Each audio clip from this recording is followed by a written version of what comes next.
Hey, good morning. Thank you for starting your week with us. It's a Monday in October, so you know what that means. A lot to get into here on First Take, especially today. We're all here in studio. Skip Bayless, Stephen A. Smith. I'm Molly Karam. Good morning, everybody. Good morning. How y'all doing? I'm going to shake your hand now because I got an idea. I won't want to shake it in a couple of minutes. I can't let you. You can't? Because I don't want you to get sick. You know I'm mother. Oh, you're sick? Exactly. Oh, I could have gotten you sick, but I looked out. And I didn't do that. You got me sick enough last night. Appreciate that. But yeah, with those tweets. Yeah, I cannot promise, even on a day like today, that I'm not going to make you sick. Because I must tell you, I am looking forward to today's show, especially with this subject. Well, I shouldn't say especially. This comes second today. The stage is yours. But I can't wait for this one either. All right, gentlemen, let's do it. The Cowboys losing the Superdome in overtime thanks to C.J. Spiller's 80-yard TD reception. Stephen A. Smith, what happened to those Cowboys? I mean this affectionately. I want to make sure we all understand that I certainly don't wish, physical harm on anybody when I'm making jokes about the Dallas Cowboys in the interest of just making sure we get that out the way. When I call them an accident waiting to happen, I'm just saying what can go wrong will go wrong. I don't wish any harm on anybody. I don't wish Sean Lee to go down yet again with concussion issues. I don't wish Lance Dunbar to be out with an ACL and an MCL injury and probably out for the year. I don't wish bad things on the Dallas Cowboys in that regard. But I will acknowledge to you that when they lose, and they seem to reinvent ways to pull it off that way, it is somewhat comical to see, Skip Bayless. I'm thinking about a Dallas Cowboys team, Skip Bayless, that was, 91 yards away. They were 7 points down, and you had a backup quarterback in Brandon Weeden that needed to sit up there and drive this team down the field. I reminded you that it was the Saints. I did pick the Cowboys to win this game. You accused me of jinxing them. And you did. And I will openly confess that that's exactly what I did, and it's a beautiful thing to realize. I didn't wish to jinx them in that way where the injuries were taking place, but I did wish to jinx them in terms of the outcome. I'll openly confess that. But never in my wildest dreams, Skip Bayless, did I think that it would go down the way that it went down. For Brandon Weeden to drive them 91 yards.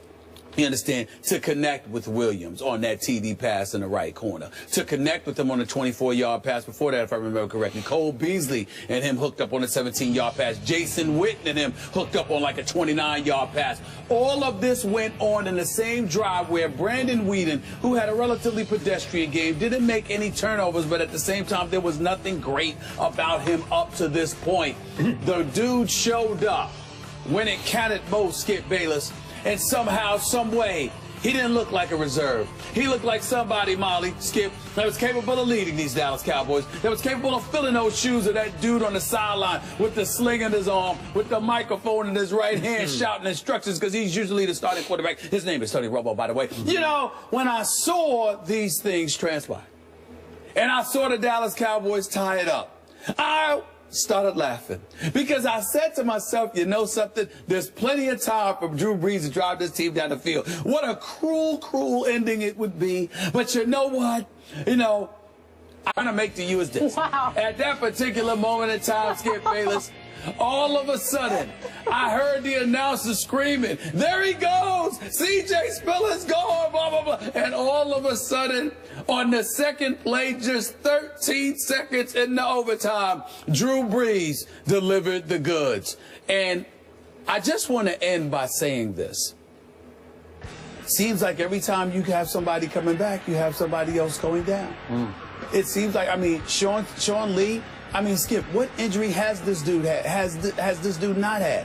Hamstring, toe, neck, knee. The list goes on. Some dudes, regardless of how talented they are, just ain't meant to play this game. And I don't mean it talent-wise, because I know Sean Lee can play. I'm talking about durability. You can be somewhat brittle, particularly in the NFL game. I guess what I'm trying to say is, I feel bad for you, bro, because New England is next. Is it New England next? A whole lot of people are next and next and after that next. The floor is yours, Skip Bayless, but I just want to say my condolences. I truly mean it. You do not truly mean it, but that's okay. My condolences. Yeah. Why do you have to get them all fired up? Skip. By the way, before I start, at least I didn't pick Indianapolis to be in the Super Bowl. I know. That's true. That's true. That's true. You got me there. But that's just here. Yeah. My heart's not with Indy. Right. Your heart's with Dallas. So you're suffering from a broken heart. Shots fired. Let's stay focused. There's one silver lining to what has happened. Okay.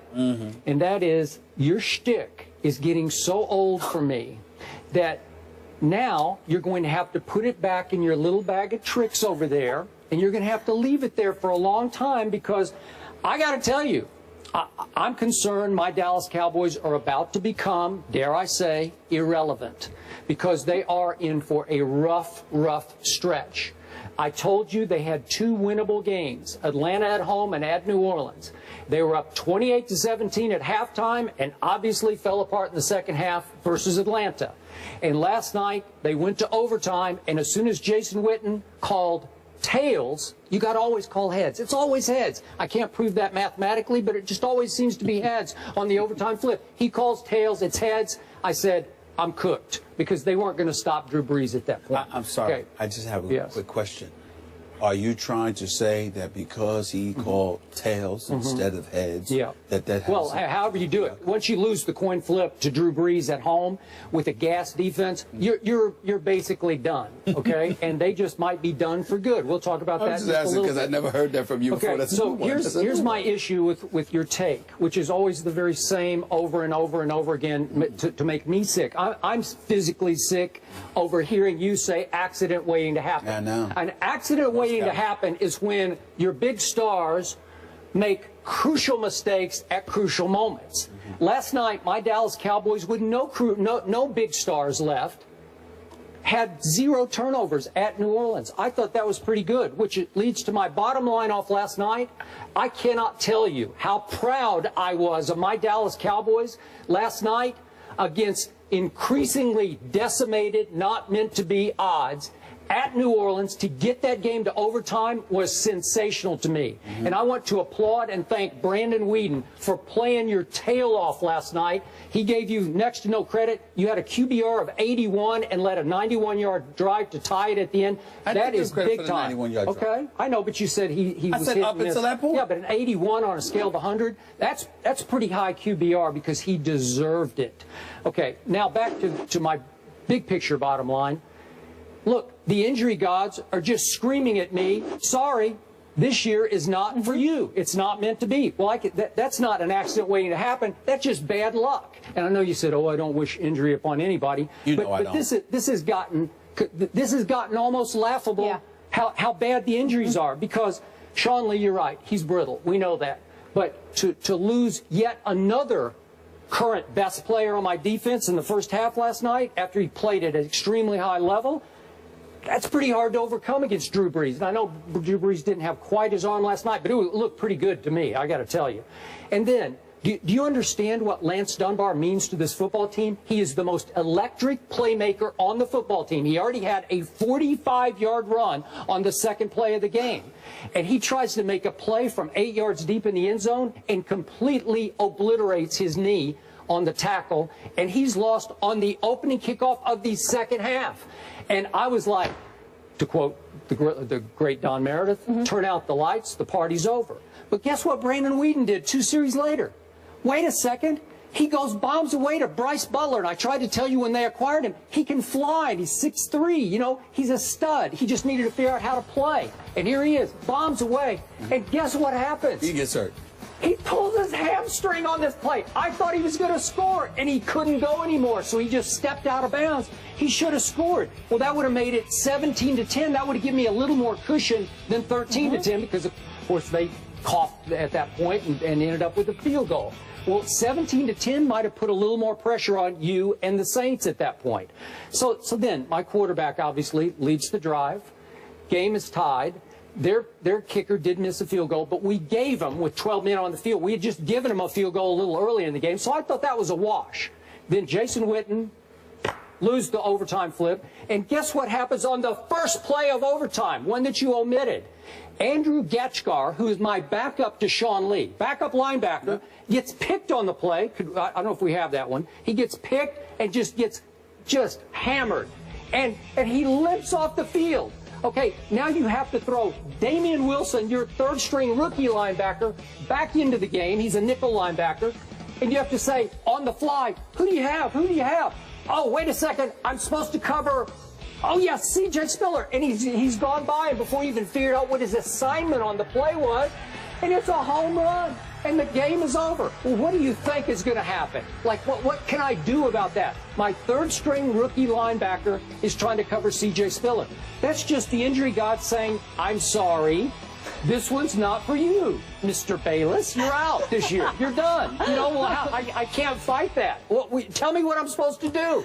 I can't. It's just one thing. Those aren't accidents waiting to happen. That's just saying this is not your year. This team, listen, if this team had stayed whole as it did most of last year, it would run away with this division. Trust me, it would win it by 2 games. I agree. Okay, now it's not only is it up for grabs, but my Cowboys are in danger of plummeting now into the cellar of the NFC East, and I know we're about to talk about that. Well, I appreciate your passion, and I'm definitely touched by you know, just the way you chronologized everything and pointing out the plethora of injuries that have taken place with the Dallas Cowboys. But I'd like you to keep in mind, and I'd ask you to keep in mind, Skip Bayless, that when I say that the Dallas Cowboys are an accident waiting to happen, I don't just leave that statement out there. I go about the business of articulating my positions in a very vivid manner so we can understand exactly where I'm coming from. I have repeatedly told you, since the day I started on this show, that when you look at the Dallas Cowboys, whatever can go wrong will go wrong. That is what I have said. I have gone on the record and said miraculous plays that work against them, injuries at inopportune times, bad plays at inopportune moments, etc., etc. I have repeatedly stated over and over and over again that something will go wrong with this organization, because when your foundation is what they have been about, then it's going to cost you. Yes, you paid, you listen to Tony Romo finally, and you got him an offensive line. But you know what? What about karma, Skip Bayless? What about sitting there and not, don't get me wrong, I understand that DeMarco Murray looks bad in Philadelphia, but he didn't look bad in Dallas. Well, you know what? Dunbar going down, I understand that. Whatever struggles Randall may have had, even though I think he's been okay.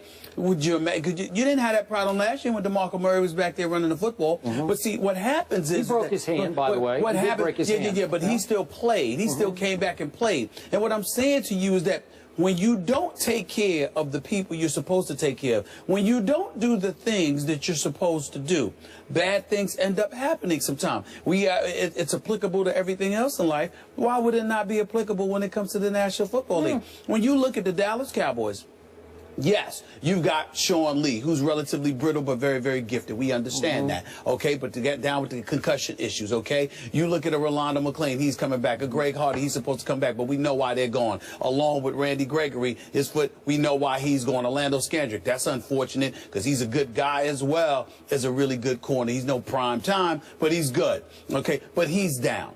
I'm just looking at it from the perspective of there was so much that went right with this team last year. All you had to do was be about the business of standing pat and coming back and going for it. But it's more hype, more bluster, more whatever you want to call it. And it interferes somehow, some way with what's going to transpire for the Dallas Cowboys. I could not have predicted anything specific was going to go down, but I have repeatedly told you when it's time for something to go wrong, it will, because the fabric of this organization that you love just ain't intact, and it continues to show. I'm going to say this again. I will give you interceptions, turnovers of any kind, block punts. You don't have to give me anything. I will give you playing down to an opponent that you should crush and losing a game you shouldn't lose, that's an accident waiting to happen. These happen to 2 or 3 teams every year. They just get decimated. I'm not sure. How about your Giants last year? Were they not just decimated? The Cowboys don't have any of their big 3 this year from last season. Wait a minute. The New York Giants last year, they've always had injuries on their offensive line. They've always had injuries somewhere, but Victor Cruz went down last year. What I'm saying to you is that the Dallas Cowboys, you can sit there and give me whatever or not give me whatever you want. Unfortunately, Skip Bayless, much to your dismay, you don't get to make that call because I am going to continue. I get to forever correct your call. No, that's what I get. Well, you can do whatever you want to do. I'm going to say what I'm going to say. And you can say what that's you what want I'm to trying to say. That's You're fine. going to get nauseated with correcting me about the accident because I kept telling you. And by the way, they're going to come back. Des Bryant's going to come back. Tony Romo's You sure about that? I believe this. I'm just telling you what I believe. I think Tony Romo's going to come back. I think Des Bryant's going to come back. I think Greg Hardy and Randy Gregory and Rolando McClain definitely back. I think they're going to be, I'm talking about not just return, but I think they're going to last. And right when you expect it, when you don't expect it, something's going to go wrong again because that's what happens with the Cowboys. This is what happens. Last quick thought. Sure. If you put DeMarco Murray on a lie detector right now, he'd want to be back in Dallas. I should have taken a little less money to stay home. A little less. Yeah. A little less. And I don't know what a little less was. But not as little as Jerry Jones wanted to give him. I get that. See what I'm saying? Yeah. Yes.